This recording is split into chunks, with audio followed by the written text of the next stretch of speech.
पंतप्रधान नरेंद्र मोदी आणि युरोपीय संघाचे अध्यक्ष उर्सुला वॉन डेर लेन यांच्यात आज मुक्त व्यापार करार आणि सुरक्षेसह महत्त्वाच्या मुद्द्यांवर व्यापक चर्चा होणार.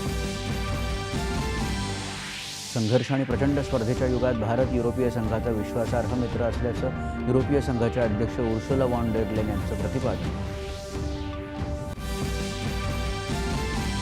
पंतप्रधान नरेंद्र मोदी यांनी घेतला आयुष क्षेत्राचा आढावा. धोरणात्मक समर्थन, संशोधन आणि नवोन्मेषाद्वारे आयुष क्षेत्राला बळकटी देण्यासाठी सरकार कटिबद्ध, पंतप्रधानांची ग्वाही. पुण्यात स्वारगेट एसटी बस स्थानक बलात्कार प्रकरणातल्या आरोपीला शिरूर इथं पोलिसांकडून अटक. आरोपीला आज न्यायालयात हजर करणार. राज्य सरकार आणि दक्षिण कोरिया दरम्यान 1,740 कोटी रुपयांच्या सामंजस्य करारावर स्वाक्षऱ्या.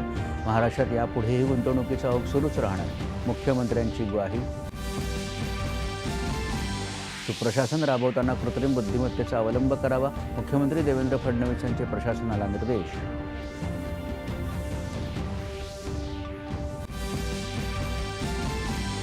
नवीकरणीय ऊर्जा क्षेत्रात गुंतवणूक वाढवण्यासाठी केंद्र सरकार सकारात्मक असल्याची केंद्रीय ऊर्जा राज्यमंत्री श्रीपाद नाईक यांची माहिती.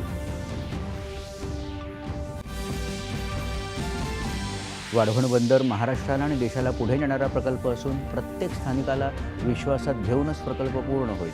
बंदरं आणि मत्स्य व्यवसाय मंत्री नितेश राणे.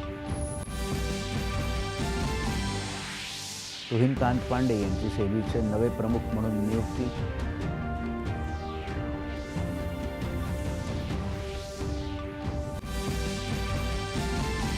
मुंबई शेअर बाजाराच्या निर्देशांकात सकाळच्या सत्रात सुमारे 1,000 अंकांची घसरण. अमेरिकन शेअर बाजारातल्या घसरणीचा देशातल्या प्रमुख शेअर बाजारांवर परिणाम.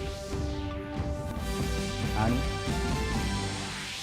राष्ट्रीय विज्ञान दिवसानिमित्त आज देशभरात विविध कार्यक्रमांचं आयोजन. पंतप्रधानांनी दिल्या विज्ञान दिवसाच्या शुभेच्छा. नमस्कार.